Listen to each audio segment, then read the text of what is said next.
नमस्कार दोस्तों, ज्योतिष ज्ञान भक्ति चैनल पर आपका हार्दिक स्वागत करती हूँ। कैसे हैं आप लोग? आशा करती हूँ ईश्वर की कृपा से आप लोग सुखी स्वस्थ और मस्त होंगे। मित्रों, आप लोगों के साथ ज्योतिष से संबंधित हम जानकारी लेकर के एक अच्छी सी वीडियो रोज आ रहे हैं।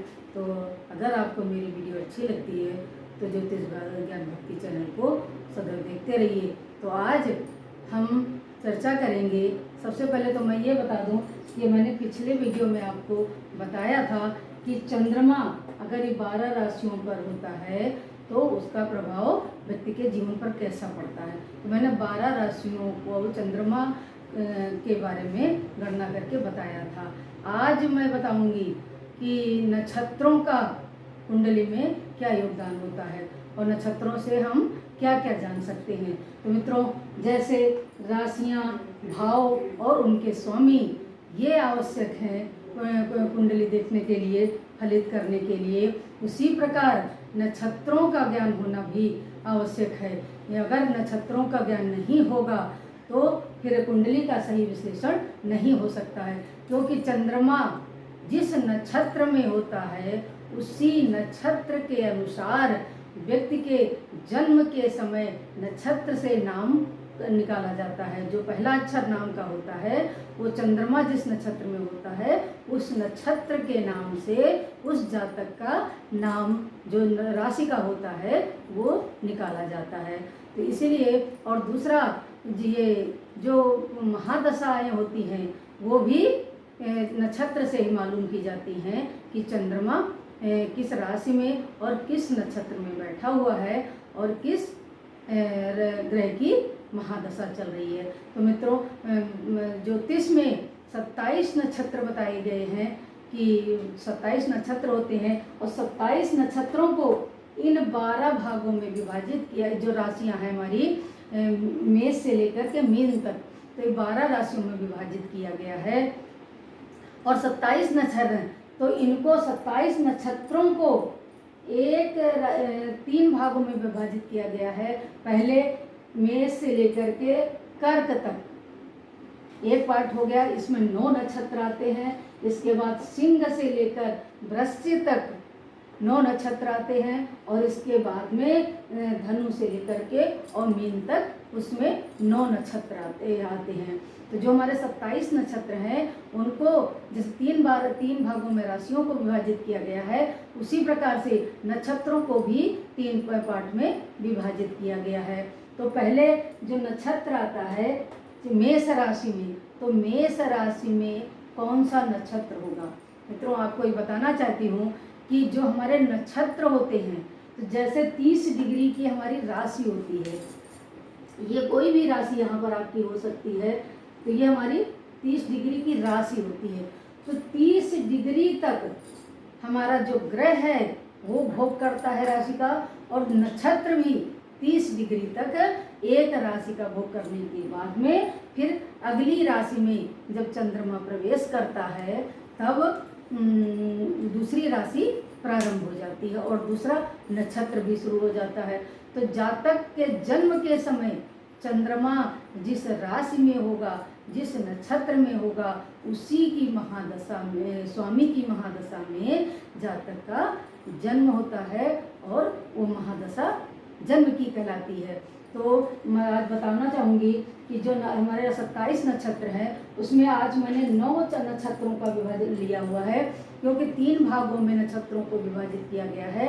पहले 4 राशियों में, फिर 4 राशियों में, फिर इसके बाद 4 राशियों में। इस तरह से हमारे 27 नक्षत्र पूरे हो जाते हैं। परंतु एक अभिजीत नक्षत्र को 28वां नक्षत्र भी माना गया है, लेकिन इनकी 12 राशियों की गणना में अभिजीत मुहूर्त का कोई योगदान नहीं होता। सिर्फ 27 नक्षत्रों की ही गणना 12 राशियों में की जाती है।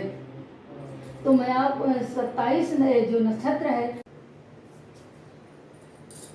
तो मेष राशि में ये अश्विनी नक्षत्र का जो अश्विनी नक्षत्र होता है वो 13 डिग्री 20 मिनट तक मेष राशि में रहता है। अश्विनी नक्षत्र के 4 चरण, मतलब प्रत्येक नक्षत्र के 4 चरण होते हैं और 9 चरणों में, नक्षत्र के 9 चरणों में एक राशि में चंद्रमा भोग करता है 2.25 दिन। तो जब 13 डिग्री 20 मिनट पूरे हो जाएंगे तो अश्विनी नक्षत्र समाप्त हो जाएगा। इसके बाद भरणी नक्षत्र शुरू हो जाएगा। तो भरणी नक्षत्र भी 13 डिग्री 20 मिनट का ही होता है।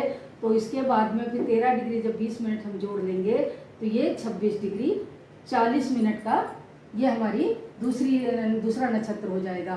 तो सबसे पहला अश्विनी, इसके बाद में भरणी नक्षत्र 26 डिग्री 40 मिनट का हो जाएगा। और इसके बाद में तीसरा नक्षत्र जो आएगा वो कृतिका आएगा, क्योंकि मुझे राशि को 30 डिग्री तक पूरा करना है। एक नए राशि को चंद्रमा को 30 डिग्री तक पूरा करना है।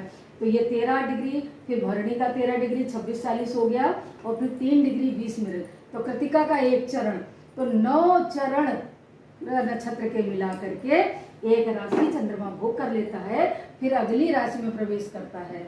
तो जब अगली राशि में प्रवेश करेगा तो फिर कृतिका का जो है वो दूसरा चरण यहाँ से शुरू हो जाएगा वृष राशि में। तो जब चंद्रमा 15 डिग्री 35 मिनट पर होगा तो ये भरणी नक्षत्र के पहले चरण में होगा। तो पहले चरण में जब होगा तो इसका जो स्वामी है ये शुक्र होगा, और जातक के जन्म के समय महादशा शुक्र की आएगी। एक चरण जो है कृतिका का होता है, 4 चरण भरणी के होते हैं और 4 चरण अश्विनी के होते हैं, तब एक राशि पूर्ण हो जाती है। तो ये मैंने बताया आपको कि मेष राशि में 3 चरण होते हैं। अश्विनी का स्वामी केतु होता है, ग्रह होता है, और भरणी का शुक्र होता है, और कृतिका का सूर्य होता है। तो अगर वो 28 डिग्री पर चंद्रमा होता है, मेष राशि में अगर 28 डिग्री पर जन्म के समय चंद्रमा है तो उसमें फिर कृतिका नक्षत्र आ जाएगा, और उसका स्वामी शुक्र, ग्रह शुक्र होगा, और शुक्र की महादशा में जातक का जन्म कहा जाएगा। तो जितने अंशों पर चंद्रमा होगा उसी अंशों के हिसाब से ग्रह की महादशा प्रारंभ होती है, और ये महादशाएं इतनी महत्वपूर्ण होती हैं। फिर इसके बाद में जब यहाँ से 30 डिग्री पूरी करने के बाद चंद्रमा इस राशि में प्रवेश करेगा तो यहाँ पर फिर कृतिका नक्षत्र से हमारी चंद्रमा की गणना शुरू होगी। तो यहाँ पर कृतिका नक्षत्र आ जाएगा, सबसे पहले कृतिका आएगा, फिर रोहिणी आएगा। 3 चरण कृतिका के होंगे और 4 चरण रोहिणी के होंगे और 2 चरण मृगशिरा नक्षत्र के होंगे। तो आप ये समझ लीजिए, जैसे मेष राशि में मैंने बताया कि अगर इतनी डिग्री पर होगा तो यहाँ भी आप इसी प्रकार से काउंटिंग करेंगे कि 3-20 निकालने के बाद में फिर 10 डिग्री से यहाँ की काउंटिंग शुरू होगी, और 10 में फिर कृतिका नक्षत्र आ जाएगा, इसके बाद में रोहिणी आएगा, और अंत में मृगशिरा नक्षत्र आएगा। तो आपको ये देखना पड़ेगा कि इन 10 डिग्री से लेकर 30 डिग्री के बीच में चंद्रमा किस नक्षत्र में है, और उसी नक्षत्र की जन्म के समय जातक की दशा होगी, और दशानाथ भी वही होगा जिस नक्षत्र पे चंद्रमा बैठा होगा। हर नक्षत्र के 9 चरण होते हैं, और नक्षत्र भी 4 राशियों में विभाजित हो जाते हैं, क्योंकि चंद्रमा 2.25 दिन एक राशि में रहता है। तो ये 30 डिग्री का भोग करने के बाद में अगली राशि में प्रवेश होता है। तो जिस वक्त जातक का जन्म होता है उस समय देखना चाहिए कि चंद्रमा किस राशि पे है और किस नक्षत्र पर है और कितनी डिग्री पर है।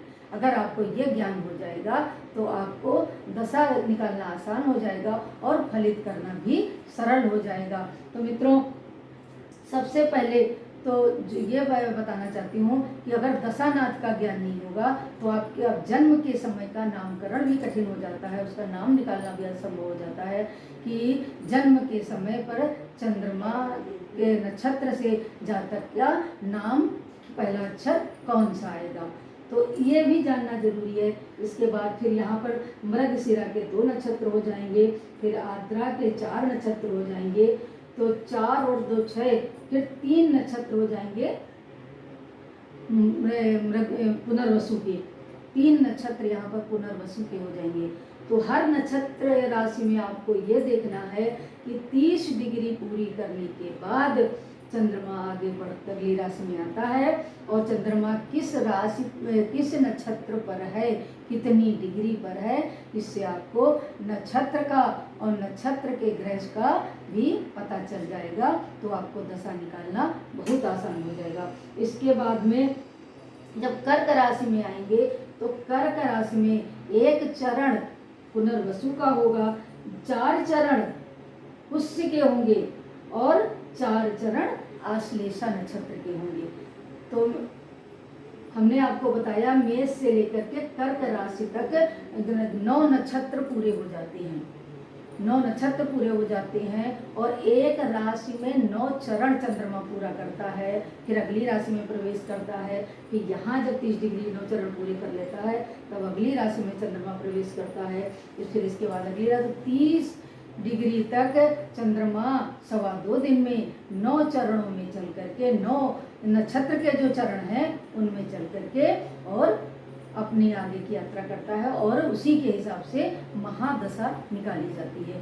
क्योंकि मित्रों जैसे भविष्य में हम कुछ भी जानना चाहते हैं कि हमारा विवाह कब होगा, हमारी नौकरी कब लगेगी, हमारी संतान कब होगी, हमारा प्रमोशन कब होगा और हमें विदेश यात्रा का योग है कि नहीं है, या हम अपना स्वयं का भवन बना सकते हैं या हमें किराए पर रहना पड़ेगा। तो इन सब चीज़ों की जानकारी के लिए हमें भविष्य में इन राशियों के द्वारा जो ग्रह गोचर होगा उस समय, जिस समय आप भविष्य कथन करवाना चाहते हैं, भविष्य जानना चाहते हैं, कुंडली दिखाते हैं, तो उस समय ये देखा जाता है कि आपके जन्म के समय पर कौन सी महादशा है और जिस समय आप भविष्य पूछ रहे हैं उस समय किस ग्रह की महादशा चल रही है और उन ग्रहों का गोचर किस भावों में है।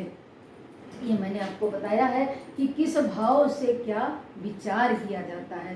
जैसे लगन कहते हैं तन धन और इसके बाद में भ्राता, इसके बाद सुख, संतान, रोग, स्त्री सुख और आयु, भाग्य और व्यापार, लाभ और व्यय।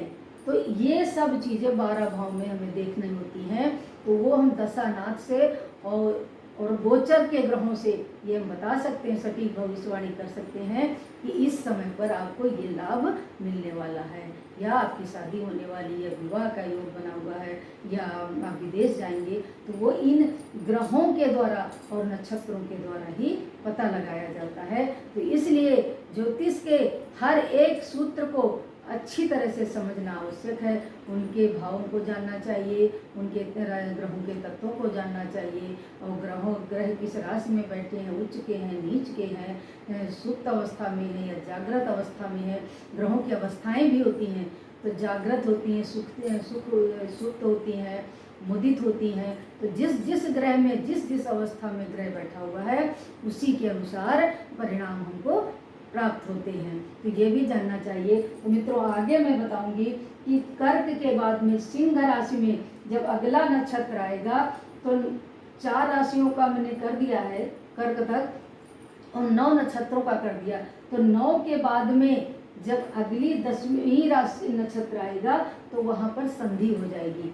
जैसे 9 के बाद में 9 और इसके बाद में जब दूसरा राशि हम जोड़ेंगे 4 राशियों में तो 9 + 9 18 हो जाएगा, फिर +9 तब 27 हो जाएगा।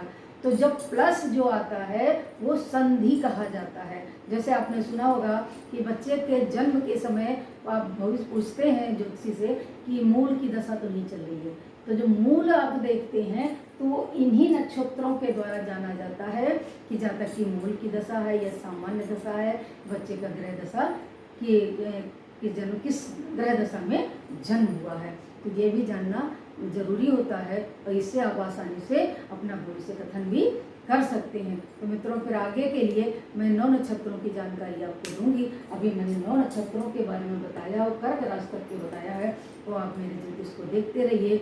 और अगर आपको मेरा चैनल अच्छा लगता है तो आप मेरे साथ जुड़िए, मेरे ज्योतिष ज्ञान भक्ति को सब्सक्राइब कर लीजिए, लाइक कीजिए और मित्रों को शेयर कीजिए। और बहुत सरलतम विधि से हम आपको भविष्य कथन और ज्योतिष सिखाने का प्रयास कर रही हूँ। नमस्कार।